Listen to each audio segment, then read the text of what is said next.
Good morning and good afternoon. I am Rubens Kignel. I am a psychotherapist and body psychotherapist from São Paulo, Brazil.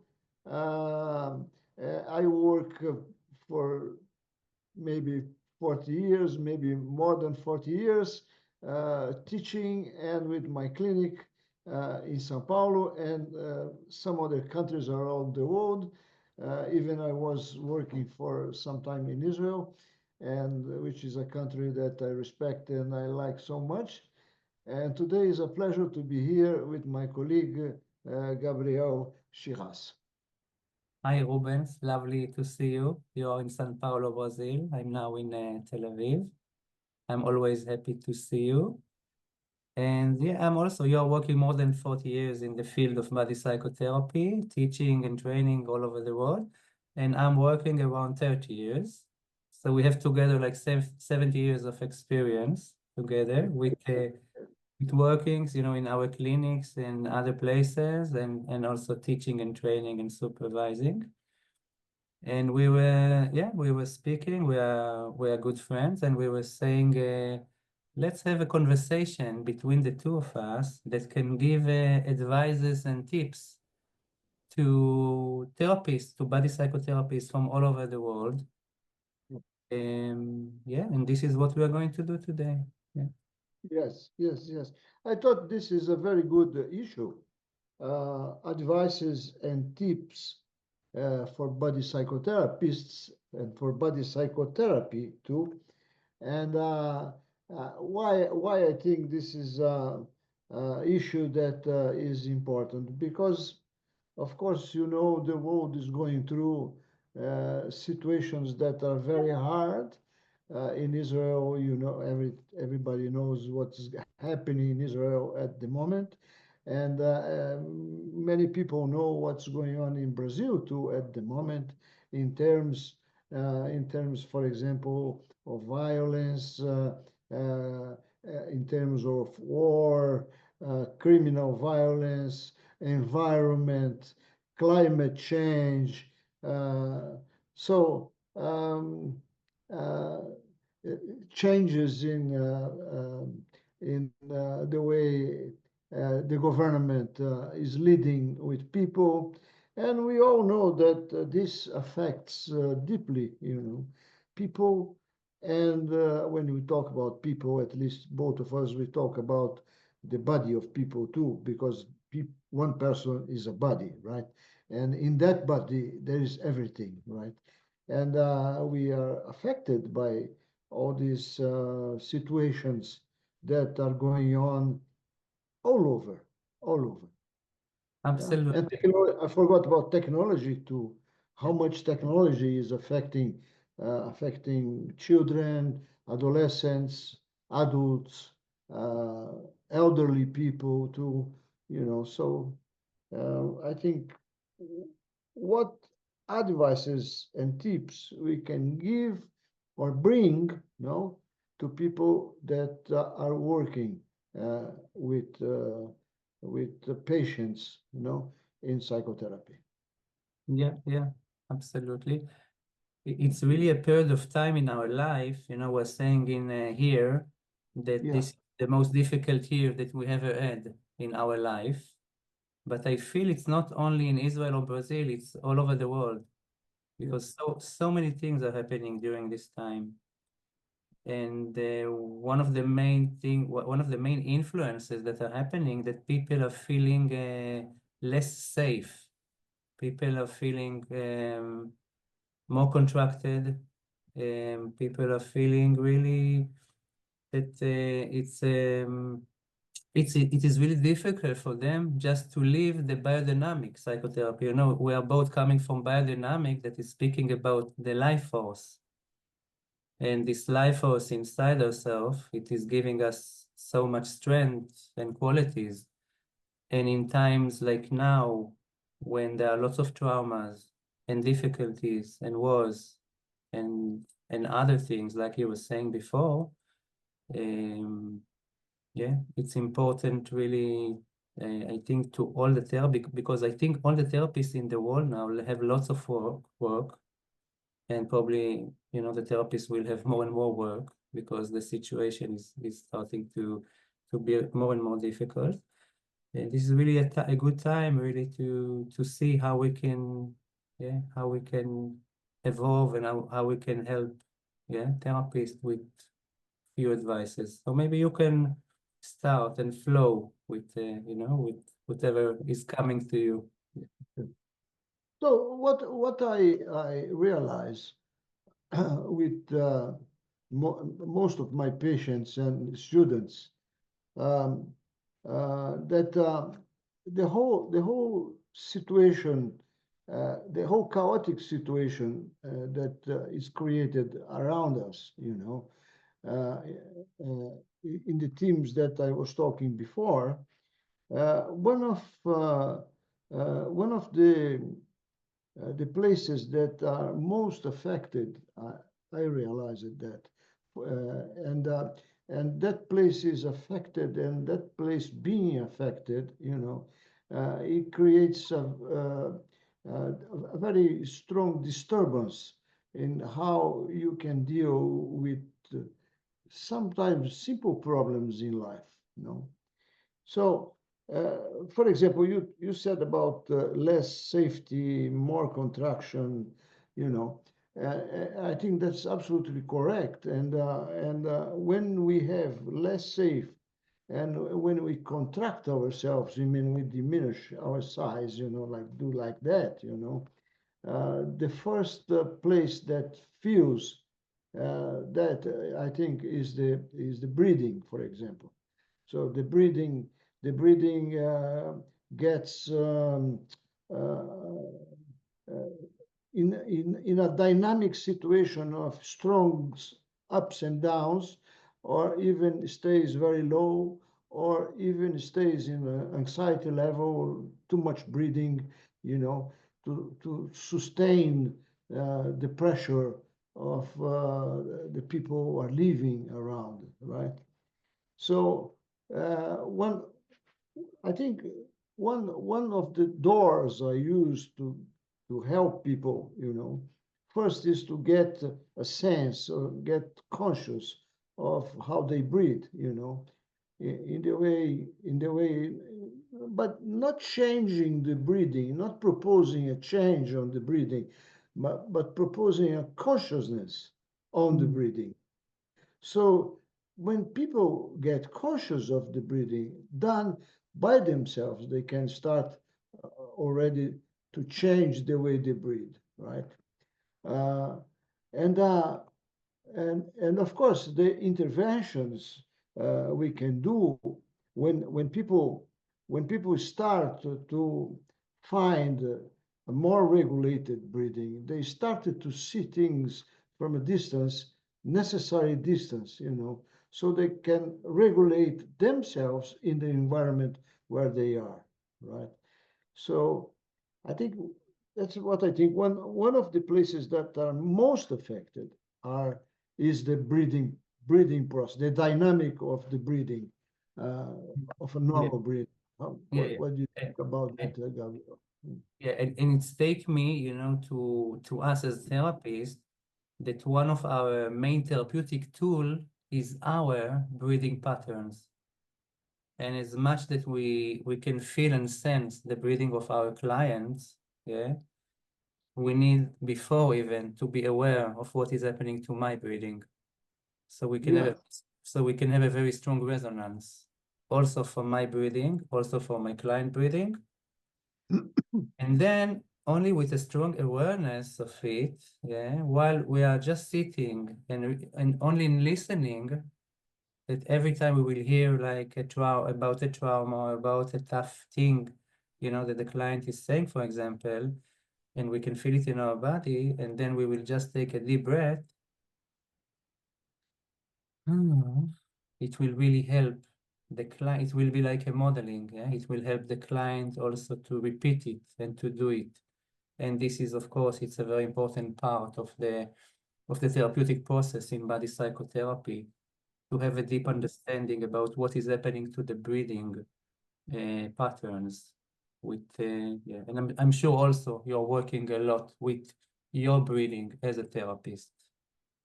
Yeah, yeah, sure. But I think you are bringing in a situation that it is like that.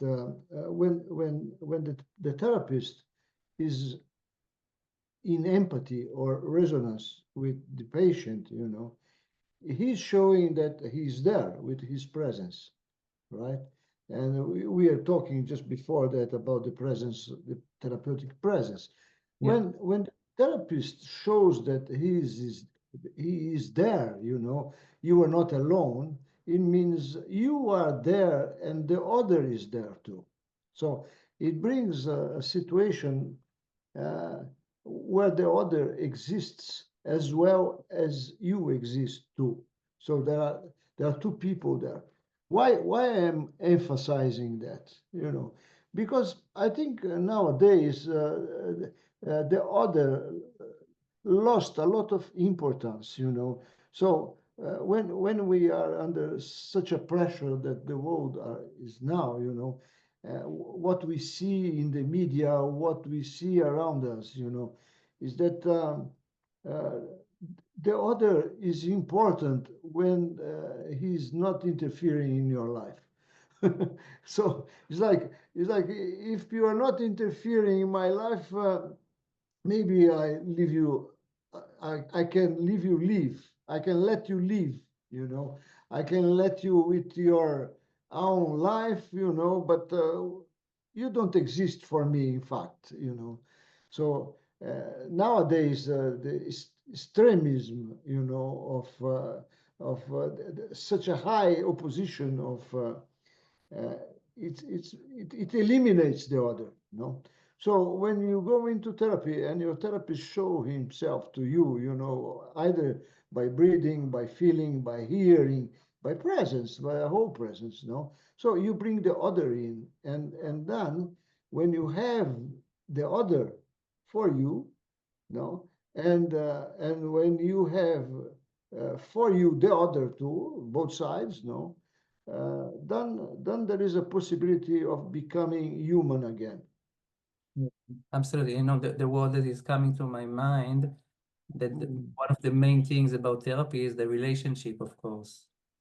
And Mm. when, as therapists, maybe we can speak about it more, we can increase our therapeutic presence, and we just can be there, with all our essence, with our body, with our mind, with our energy, with our movement, with our psyche, with our spiritual side, and of course with our emotional side. And we can be very authentic there. Like, for example, like now when we are looking at each other and we are speaking and we're trying really just to be there. So then the relationship is getting deeper. And then from the conversation and from the breathing and from looking at the eyes Yeah. and from feeling the body, then something really is happening. And by the way, this thing that is called relationship is bringing trust.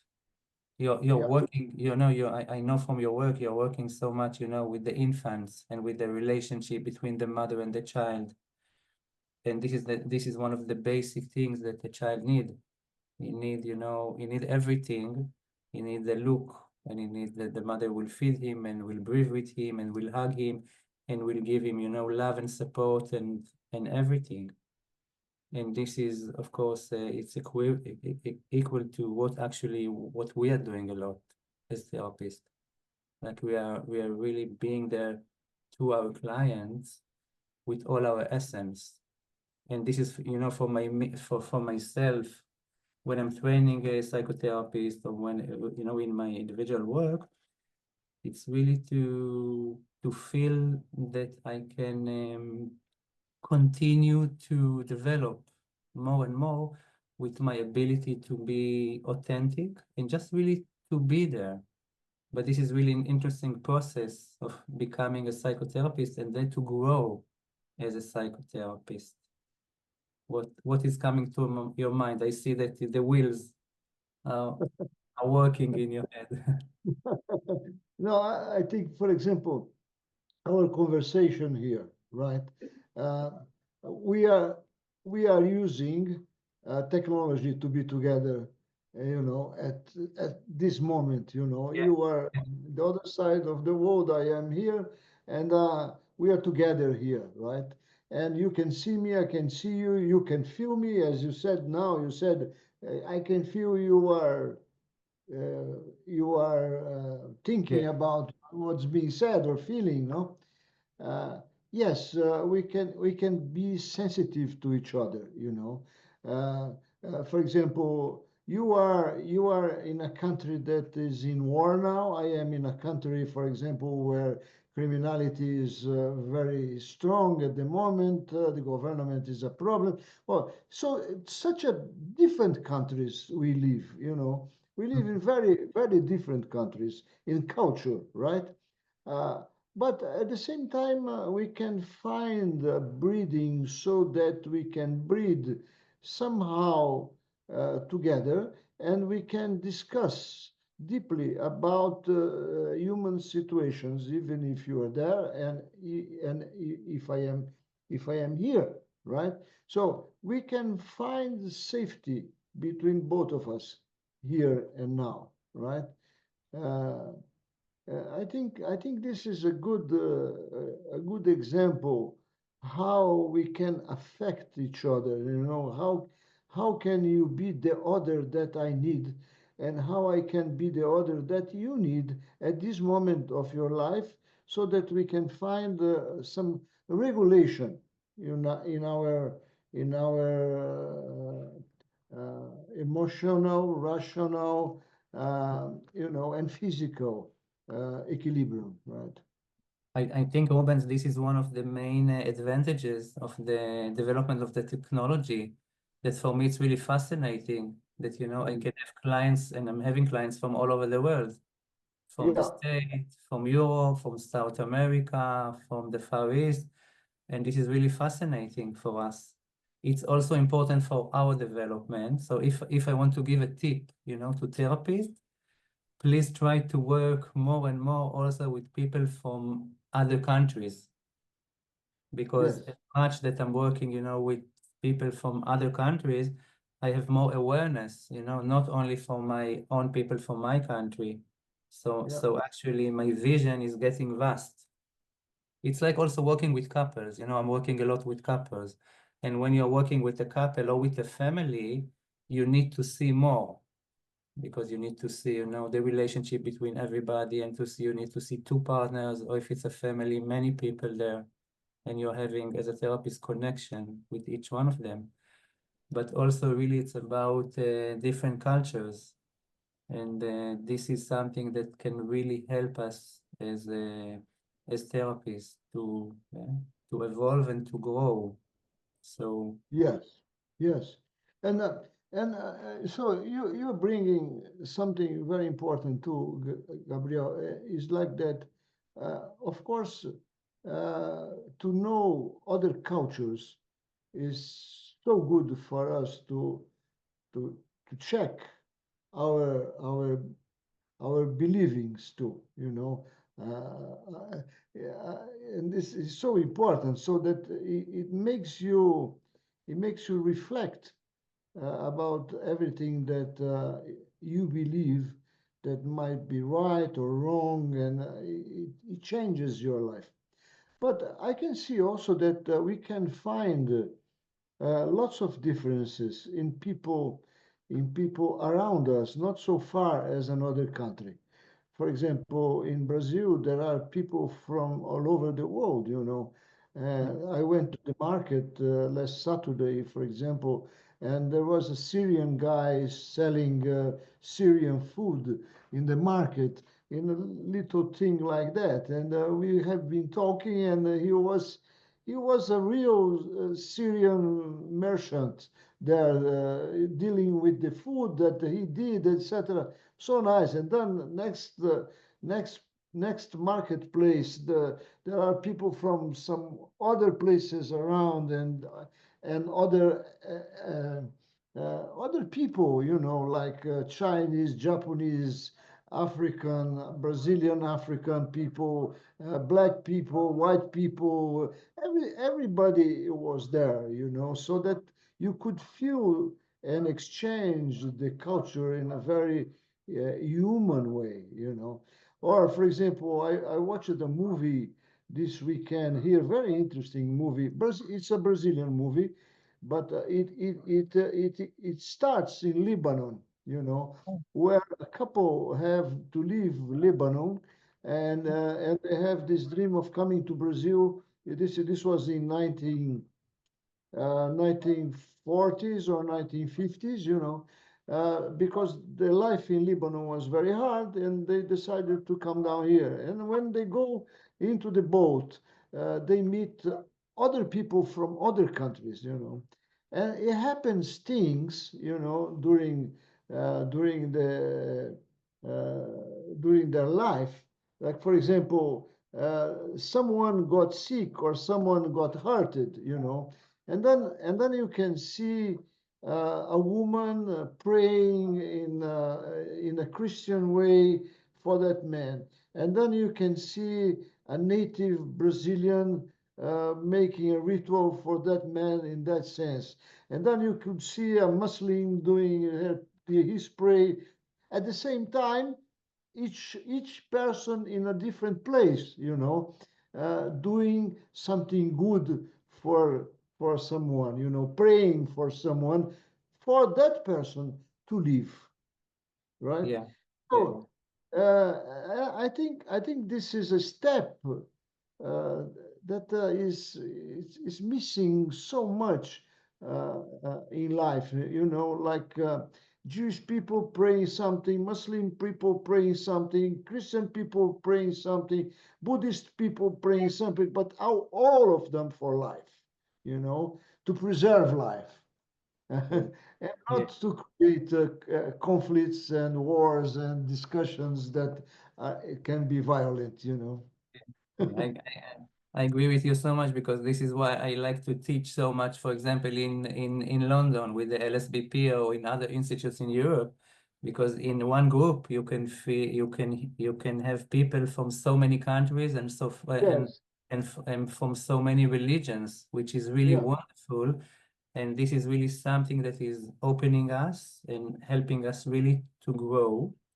But if I'm taking it even a little bit more, I'm I'm I'm a lot of times I'm thinking about really about this thing that we are calling the therapeutic presence. Yeah, it's really yes, something. It's inside us. Yeah, can really that we can feel it in all our levels. Yeah, and we can make it grow. Yeah, our therapeutic presence. For example, Gerda Boysen, she used to say, yeah, um, that she's opening her third eye. Yeah, she's going to a spiritual level. Yeah, and then she just can know things. She can feel things that are happening, in the room with us, with our clients. But I'm feeling that when we are going to this level, yeah, and when we are developing ourselves all the time as therapists, we are increasing our tool, and our main therapeutic tool is us. You know, for example, you are actually teaching in Rubens method. I'm working in Gabriel methods. And every exactly. psychotherapist is really developing himself or herself in a unique and specific way. And I think this is one of the main things for me if I want to, when I'm teaching or when I want to give advice to the students, I'm saying to them, please find your unique way. Find your qualities, find your weaknesses, have a really strong awareness about who you are, have a very strong awareness about your traumas, have a very strong awareness about your defense mechanisms.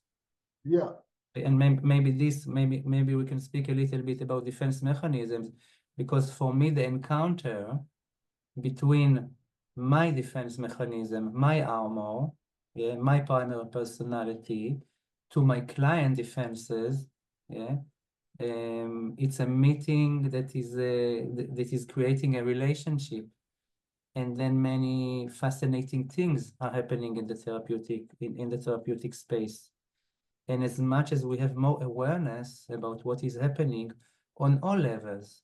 Also, you know, in the body and the breathing and the soul and with the energy field and with, of course, with the emotions, yeah.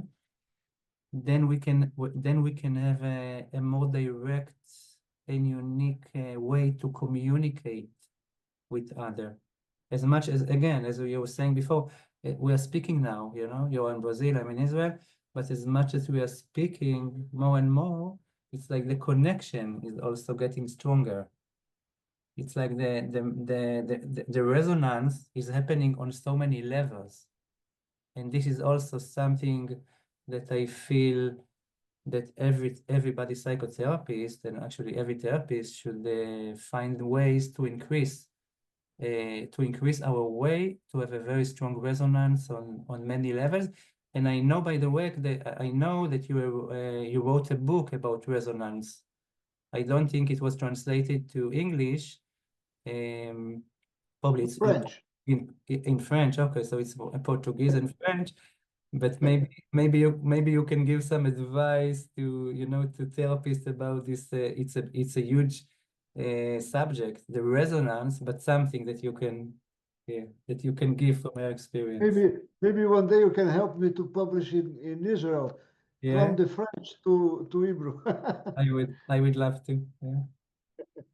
But this is one thing that I've been talking a lot the last times too. You know, a psychotherapist, a psychotherapist is something very general, as you said. Mhm. Like it's like an executive of a bank or enterprise. It's very general. I am executive. I am a psychotherapist. I am a doctor. I am a teacher. These are all very general very general character. It's like a character. It's like a character. So if you are in a party and you say you're a psychotherapist, you're going to attract things for for a psychotherapist and not for Gabriel, you know, Mhm. which is very interesting to say that. And I think what happens is that many people uses this character, you know, this armor. There can be an armor too, you know. It's not only an, but it can be an armor. It can be a protection. You know, I say I am a psychotherapist. Maybe I will be protecting myself. I am executive of a bank. I am protecting myself. You know, it's like, what is yourself? Who are you? You know, and I think many people forget, you know, that before you are a psychotherapist, you are a person. You are, at least you should be a person. At least you should have a person inside you, right? Yeah. Or if you are not a person, you should at least become a person one day in your life, right? So uh, what I say is that it doesn't matter if you say you are a psychotherapist. This means anything. What makes a psychotherapist be a Yeah. psychotherapist? What is behind, you know, the character of psychotherapist is who you are. Is who you are that supports and give meaning to be a psychotherapist. Is who you are that brings meaning to be the prime minister of somewhere, you know. It's who you are that brings sustain and support to be an executive in a bank. Without that, without yourself, you know, you're just a piece of paper, something very shallow, Yeah. something, it's just acting, it's a character for acting something that don't even exist, you know. It's like an actor of a theater or a movie, anything, you know. Uh, to represent a character, he needs what is behind the character, you know, that creates the character, right? So I think nowadays the image of who you are, it became much more strong and much more important than who you are, than who you really are. You see? So we work with much more with images, which is very narcissistic in this sense, you know. For example, I am seeing you here, no, and I can see your image in my in my monitor now. I can see your image, but I can feel your presence, which is totally different. Of course, if you are present here with me, it's different because I can smell you, I can see your colors better, you know, I can detect your breathing better, etc., etc., etc. There is there is this real presence, you know, but it doesn't mean that you are not present here now. You are present here now, first of all, through your image. And Yeah. images nowadays is occupying a big space in life of people. Since you are a baby, you know, you have a mobile that is a monitor, and then you have television, and then you have this and this and this and this and this, and always around, all around you, it can become just an image. And then you have the pictures. People make pictures of the time, all the time is calling selfie, selfie, you know, but it's just an image. It's nothing to do with self. Yeah. It's just an image. You see a picture there, but the self Yeah. is something that is much bigger than the image and than the picture that you have there. So people are nowadays very much dominated by an image, you know, by a reflection, you know, of who you are. So who they forget that there is something behind the Yeah. image, you So, know. yeah, so I'm feeling, Rubens, actually, that actually what you are saying to therapists, continue to search for yourself, continue to find who you are, continue to Exactly. do like Exactly. a self-development work. All it's an endless it's a lifetime process all the time. And as much, and I know, you know, from my experience, and I'm sure also with your experience, that this is one of the things that we are like going with it deeper and deeper and deeper. And as much that we are going deeper in the search of who we are, for myself, who am I, Gabriel, for you, Rubens, and we are going to, yeah, to deep understanding or deep knowing, internalizing, you know, ourselves in a deep way, then we can be there more to our clients. And then actually what we are doing a modeling.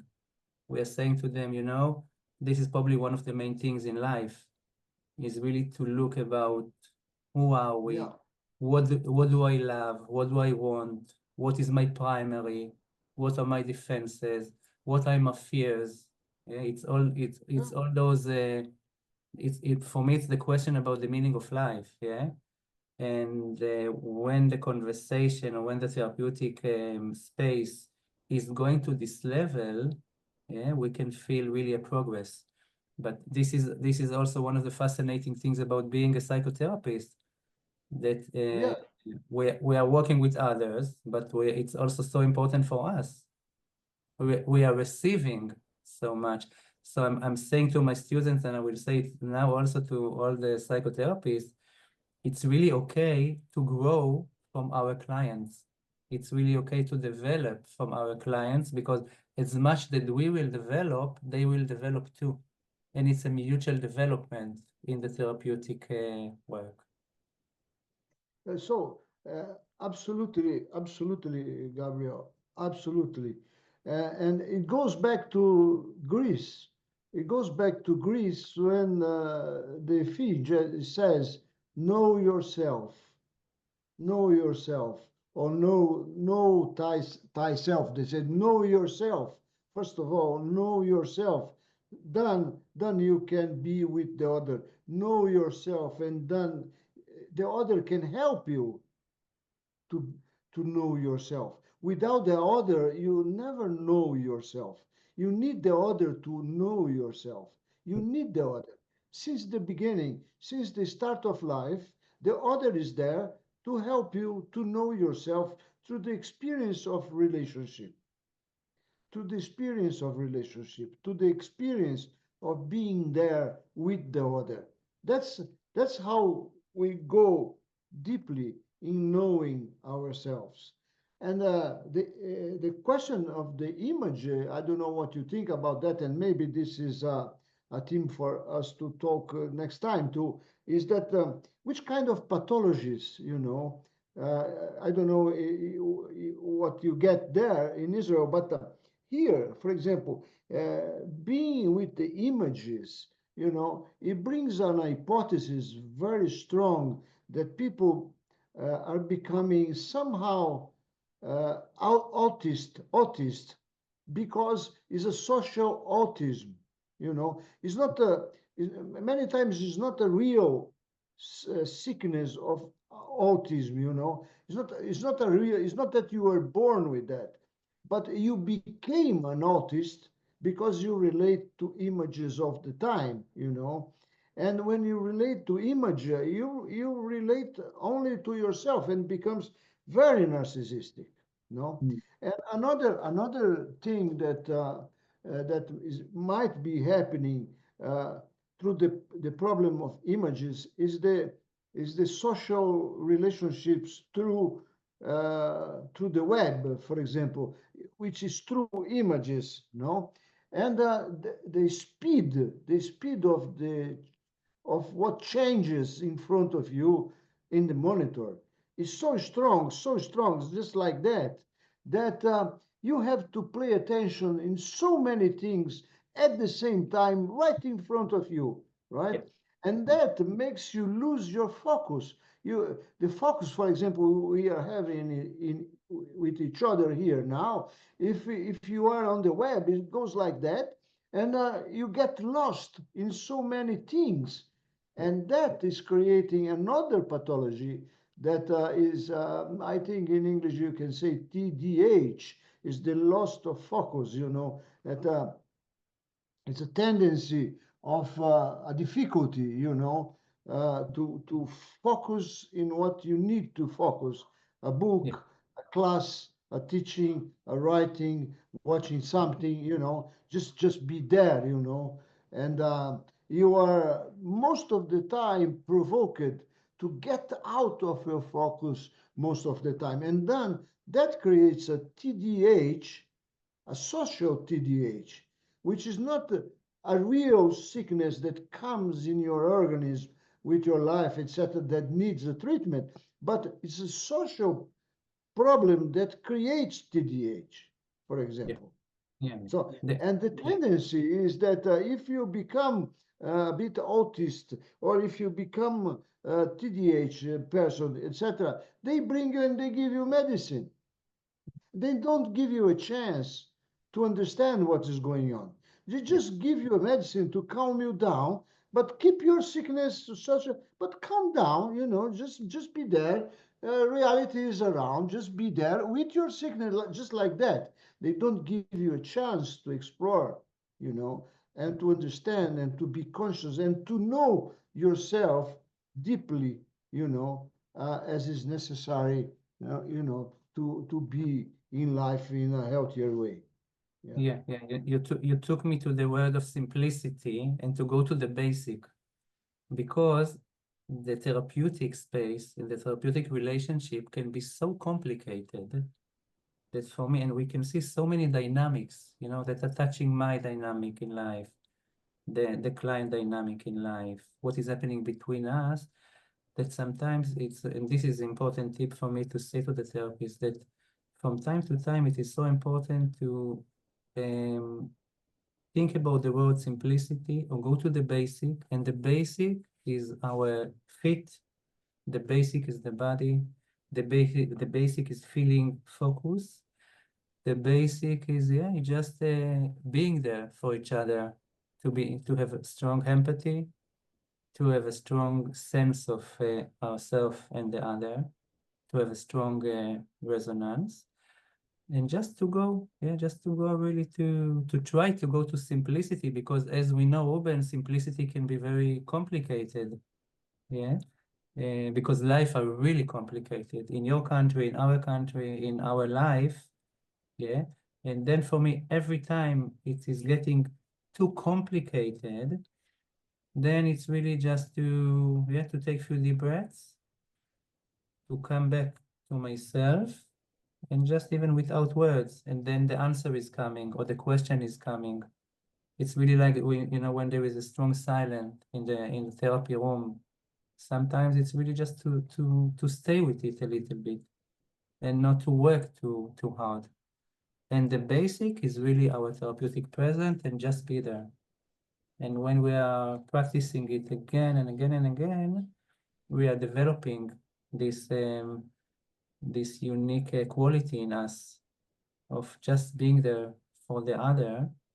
And then many fascinating things are happening in the relationship and in the therapy room. So we will close the meeting soon, but I'm happy that the word simplicity came and go to the basics sometimes, because sometimes it can be too complicated. Yeah. Yeah, but I think we got to a point that is quite a closing point too, which is when you talk about simplicity, unique quality, etc. So you say what is true for you. So because we live in a world full of fake news, fake images, fake Yeah. communication, you know. So the true is something that many times becomes so far, it's like it doesn't exist, you know. So to come to your true self, if you want to say like that, if you to come to your true, your little true, your simple true, your little true, you know, is already a place of big value, you know, big value, you know. So I think we got to an important point of how can we get not only close, but how can we be with our truth? Yeah, in the biodynamic words, it's how to connect to our primary personality, to our essence, to our true self, Yeah, with yeah, dealing and with having strong awareness about our armor and our defenses. But it's really how to connect to here, to the heart and to the inner place of us. yes. It's really, really, really lovely meeting you and chatting with you. Thank you, Gabriel. Thank you. And people will see our conversation very soon. We can spread this conversation. All right. So let's pray for peace, of course, for everybody Let's pray. in Israel, in Brazil, in all over the world. Let's pray for Yes. peace. In whatever language you speak, whatever language. It can Yeah. be a body language, word language, physical language, anything, you know. Okay. It's a good praying. It's a good praying. A good praying is also always welcome. Take Absolutely. care. Take care, Gabriel. Thank you. Bye Thank bye. you. Thank you, Rubens. Bye bye. Bye bye.